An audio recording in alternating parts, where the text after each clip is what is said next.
BJP party మన Kadapa steel అయితేనేమి, మనకు రైల్వే లైన్ అయితేనేమి, మన బిడ్డలకు ఉద్యోగాలు అయితేనేమి, మన రైతులకు ఒక ఆసరా అయితేనేమి, ఏ ఒక్కటి కల్పించకపోయినా ఇటు జగనన్న గారు, అటు తెలుగుదేశం చంద్రబాబు గారు మొత్తం బీజేపీ పార్టీకే బానిసలైనప్పుడు ఇక మీ పార్టీలు ఎందుకున్నట్టు ఇక్కడ అని అడుగుతున్నాం. మన రాష్ట్రంలో కనీసం ఒక్క ఎమ్మెల్యేని గెలవలేదు బీజేపీ పార్టీ. మన రాష్ట్రంలో ఒక్క ఎంపీని కూడా గెలవలేదు బీజేపీ పార్టీ. ఒక ఎంపీని గెలవకుండా, ఒక ఎమ్మెల్యేని గెలవకుండానే బీజేపీ పార్టీ వశమైపోయింది ఆంధ్రప్రదేశ్. బీజేపీ పార్టీ కైవశమైపోయింది ఆంధ్రప్రదేశ్. ఎందుకంటే ఇటు పాలక పక్షం జగనన్న గారు, అటు ప్రతిపక్షం టీడీపీ చంద్రబాబు గారు మొత్తం ఇద్దరు బీజేపీకి బానిసలయ్యారు. ఆంధ్ర రాష్ట్ర ప్రజలను బానిసలుగా చేయాలని చూస్తున్నారు. ఇక మొత్తం అన్నిటికీ ప్రతి దానికి మీరు బీజేపీ మద్దతు ఇస్తుంటే, బీజేపీ మనకు రాష్ట్రానికి ఒక్క మేలు చేయకపోయినా మీరు కనీసం నిలదీసే దమ్ము ధైర్యము మీకు లేకపోతే మరి మిమ్మల్ని ప్రజలు ఎందుకు నమ్మాలి? మీకు ఎందుకు ఓటేయాలి? కాంగ్రెస్ పార్టీ నాయకులు, కార్యకర్తలు ఈ మాటను ప్రజల్లోకి తీసుకువెళ్లాలి.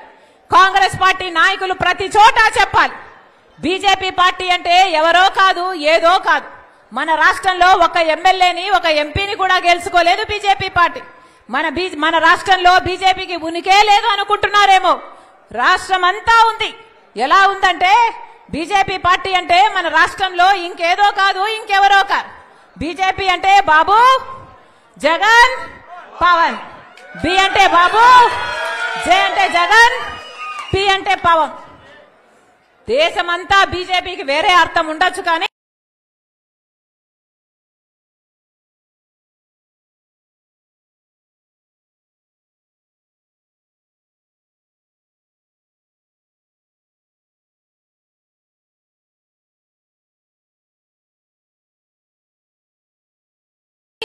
మన రాష్ట్రంలో మాత్రం బీజేపీకి ఇదే అర్థం. వీళ్లకు కాదు, మనకు బీజేపీ ఏ లాభం చేయదు. అయినా జగనన్న గారు, టీడీపీ గారు బీజేపీ పార్టీకి ఊడిగలు చేస్తారు, బానిసలైపోతారు.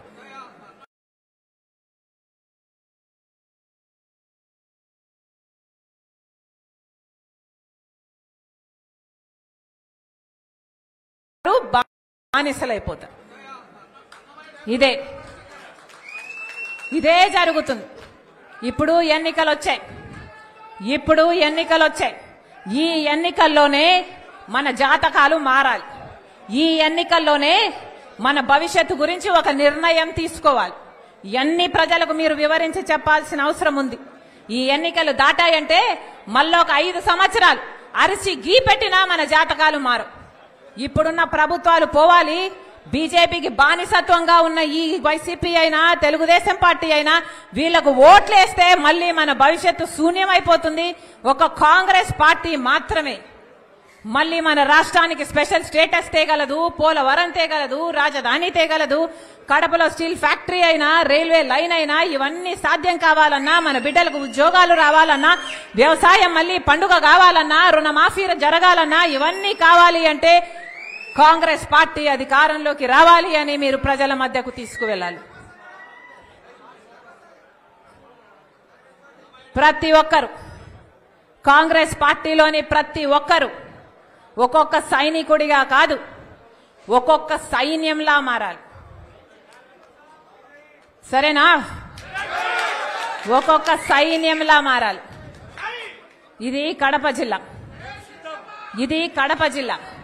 మిగతా అన్ని జిల్లాల కంటే కాంగ్రెస్ పార్టీ నాయకులకి, కార్యకర్తలకి ఇక్కడ ఎక్కువ వ్యతిరేకత ఉంటుంది. ఎందుకంటే ఇది జగన్మోహన్ రెడ్డి జిల్లా కాబట్టి. కానీ మనం గట్టిగా నిలబడి కాంగ్రెస్ పార్టీ కోసం పని చేయాలి. మనకేమి జగనన్నతో ద్వేషం లేదు. చెప్తున్నా, ఇక్కడ కడప జిల్లాలో నిలబడి చెప్తున్నా, ఇది నా పుట్టినిల్లు. పక్కన జమ్మలమడుగులో ఏ హాస్పిటల్లో అయితే రాజశేఖర రెడ్డి గారు పుట్టారో, ఏ హాస్పిటల్లో అయితే జగనన్న పుట్టాడో అదే హాస్పిటల్లో నేను కూడా పుట్టా. ఇది నా పుట్టినిల్లు. జగనన్నతో నాకేమీ ద్వేషం లేదు. ఆయనది కూడా నా రక్తమే. కానీ జగనన్న ముఖ్యమంత్రి అయిన తర్వాత మనిషి మారిపోయాడు. జగనన్న ముఖ్యమంత్రి అయినాక పాత జగనన్న కాదు. ఈ జగనన్న నాకు తెలియదు. నేను వైసీపీ కోసం, జగనన్న కోసం నిస్వార్థంగా 3200 కిలోమీటర్లు పాదయాత్ర చేశాను. నా ఇంటిని పక్కన పెట్టి, నా బిడ్డలను పక్కన పెట్టి, నా సర్వస్వాన్ని వదులుకొని ఎండనక వాననక రోడ్ల మీదనే బతుకుతూ నెలల తరబడి 3200 కిలోమీటర్లు నిస్వార్థంగా, ఏ పదవి కాంక్ష లేకుండా నిస్వార్థంగా వైసీపీ నిలబడాలి అని, ఆ రోజు ఆ పార్టీకి ఇంకా ఉనికే లేకుండా పోతుందేమో అని భయపడుతుంటే, ఆ పార్టీ ఆ భారాన్నంతా నా భుజాన వేసుకొని ఒక్కదాన్ని, ఒక్క మహిళ 3200 కిలోమీటర్లు పాదయాత్ర చేశారు.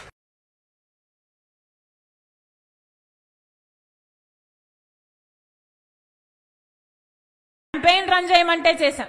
ఎక్కడ ఏ అవసరం ఉన్నా, ఏ పదవిని కాంక్షించకుండా, నాకిది కావాలి, నాకిది చెయ్యి అని అడగకుండా, ఒక సామాన్య కార్యకర్తకైనా పర్వాలేదులే అనుకొని ఆ రోజు అంత త్యాగం చేస్తే, ఈ రోజు అదే వైసీపీ పార్టీకి అవేవి గుర్తులేదు.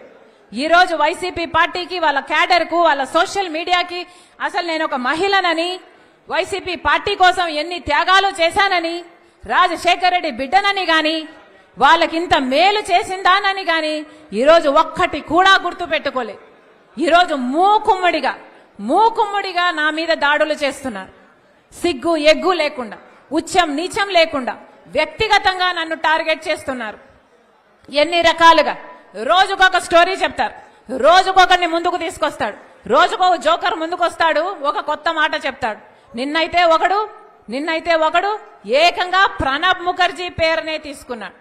ప్రణబ్ ముఖర్జీ ఆయనకు చెప్పాడట, నా భర్త అనిలు సోనియా గాంధీ దగ్గరికి వెళ్ళాడట, ఆయనకు పదవీకాంక్ష అప్పటి నుంచే ఉందట, పదవీకాంక్ష ఉంది కాబట్టి అక్కడ సోనియా గాంధీతో నా భర్త చెప్పాడట, షర్మిలమ్మను ముఖ్యమంత్రిని చేయండి, మేము కాంగ్రెస్ పార్టీని బలోపేతం చేస్తాము, జగన్ జైల్లో పెట్టండి అని నా భర్త ఆయనకు చెప్పాడట. ఏమైనా అర్థం ఉందా అని అడుగుతున్నాం. ఇప్పుడు ప్రణబ్ ముఖర్జీ గారు లేరు చెప్పటానికి. అలాంటి పెద్ద మనిషి పేరును కూడా మీరు వదిలిపెట్టడం లేదు అంటే అసలు మీ కుట్రలకు, మీ కుతంత్రాలకు ఏదైనా హదుపు ఏదైనా ఉందా? నా భర్తకు పదవీకాంక్ష ఉందా?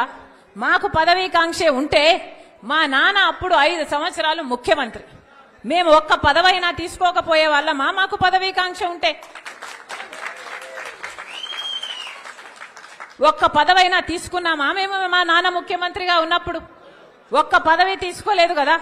మరి మాకు పదవీకాంక్ష ఉంది అని నేను వైసీపీ కోసం అంత త్యాగాలు చేసి అంత నడుస్తే, పోనీ అప్పుడైనా నేను ఏదైనా పదవి అడిగానా? పోనీ అప్పుడైనా నేను పదవులు అడుగుంటే నాకు పదవీకాంక్ష ఉంది అని మీరు అనొచ్చు. మేము పదవీకాంక్షలు ఉన్నోళ్ళమే అయితే అసలు మీకోసం మేము పాదయాత్ర చేయడం ఏంటి? నా కోసం నేను పాదయాత్ర చేసుకుంటే అర్థం ఉంది, కానీ మీకోసం నేను పాదయాత్ర చేసుకుంటే నాకెలా పదవులు వస్తాయి? అసలు ఇంగితం ఉండే మాట్లాడుతున్నారా? నా భర్త అంట సోనియా గాంధీ దగ్గరికి వెళ్ళాడట.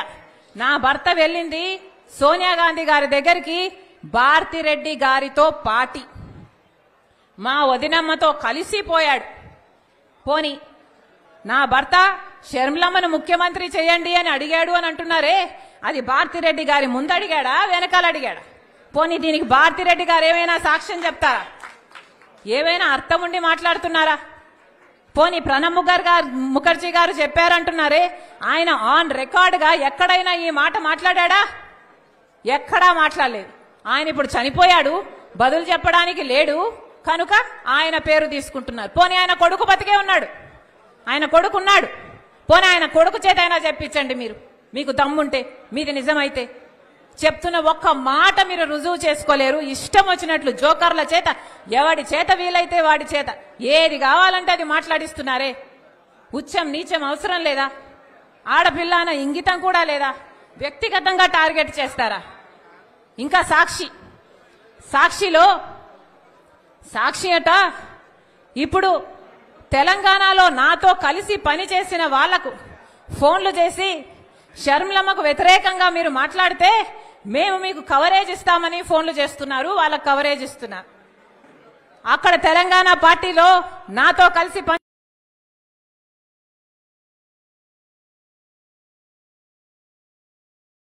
చేసిన వాళ్ళు మాకు ఫోన్ చేసి, అమ్మా మాకు ఇలా ఫోన్లు వస్తున్నాయి, మీరు వ్యతిరేకంగా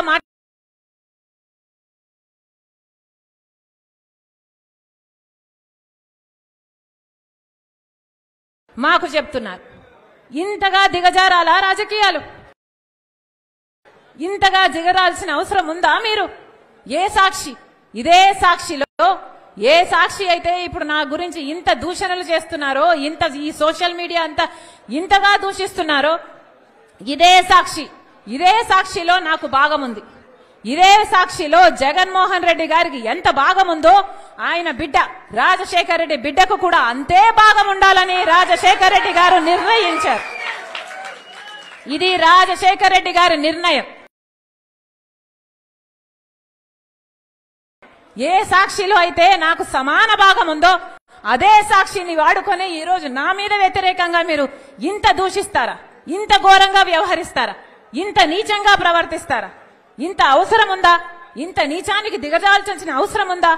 ఈరోజు వ్యక్తిగతంగా మాట్లాడాల్సిన అవసరం ఏముంది అని అడుగుతున్నా. నేను ఇష్యూల మీద మాట్లాడుతున్నా. మీరు స్పెషల్ స్టేటస్ కోసం ఎందుకు కొట్లాడలేదు అని నేను నిలదీస్తున్నా. మీరు పోలవరం కోసం ఎందుకు కొట్లాడలేదు, ఎందుకు తేలేదు అని నేను అడుగుతున్నా. బీజేపీతో మీకు దోస్తీ ఉంది, మీరు బానిసలుగా ఉన్నారు. మనకు రాజధాని ఏమైంది, మన బిడ్డలకు ఉద్యోగాలు ఏమైనాయి, కనీసం క్రాప్ ఇన్సూరెన్స్ కూడా ఎందుకు లేదు అని నేను ప్రశ్నిస్తుంటే ఒక్కసారైనా ఒక ఇష్యూ మీద మీరు సమాధానం చెప్పకుండా రోజుకొక జోకర్ చెప్పిస్తారు. అది మళ్ళీ సోషల్ మీడియాలో మొత్తం పబ్లిసిటీ ఇచ్చుకుంటారు. బుద్ధి, ఇంగితం, జ్ఞానం ఏదైనా ఉందా? ఇంత నీచానికి దిగజారాలా? విలువలు, విశ్వసనీయతలు అని పెద్ద పెద్ద మాటలు చెప్పారు కదా, మరి మీకు లేవా విలువలు, విశ్వసనీయతలు? ఆలోచన చేయాలి. తెలుగు ప్రజలు పిచ్చోళ్లు కాదు, అన్ని గమనిస్తున్నారు, అన్ని చూస్తున్నారు. నేను రాజశేఖర రెడ్డి బిడ్డను. పులి కడుపున పులే పుడుతుంది. రాజశేఖర రెడ్డి రక్తం నాలో ప్రవహిస్తుంది. నేను రాజశేఖర రెడ్డి బిడ్డ వైఎస్ షర్మిలా రెడ్డి. నా పేరు ఇదే, నా ఉనికి ఇదే. ఎవరు కాదన్నా, ఎవరు అవునన్నా, ఎవరు గీ పెట్టినా నేను వైఎస్ షర్మిలా రెడ్డి. ఆంధ్ర రాష్ట్ర ప్రజలకు మేలు చేయడానికే ఇక్కడికి వచ్చాం. నా గుండెలో నిజాయితీ ఉంది. ఆంధ్ర రాష్ట్ర ప్రజలకు వాళ్ళ హక్కులు కల్పించాలని రాజశేఖర రెడ్డి బిడ్డ ఈ రోజు తన పుట్టినింటిలో ఆంధ్ర రాష్ట్రంలో అడుగుపెట్టింది. నిలబడుతుంది, కొట్లాడుతుంది. ప్రత్యేక హోదా వచ్చేంత వరకు రాజశేఖర రెడ్డి బిడ్డ ఇక్కడ నుంచి కదలదు. పోలవరం వచ్చేంత వరకు రాజశేఖర రెడ్డి బిడ్డ ఇక్కడ నుంచి కదలదు. మన రాష్ట్రానికి, మన బిడ్డలకు ఉద్యోగాలు రావాలి, మన రాష్ట్రం అభివృద్ధి చెందాలి. అంతవరకు రాజశేఖర రెడ్డి బిడ్డ తన పుట్టింటి నుంచి కదలదు. మీ ఇష్టం వచ్చింది చేసుకోండి, ఎంత చేసుకుంటారో చేసుకోండి, ఏం పిక్కుంటారో పిక్కోండి.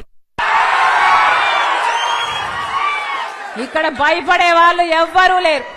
ఇక్కడ ఉన్నది రాజశేఖర రెడ్డి బిడ్డ. ఖబర్దార్.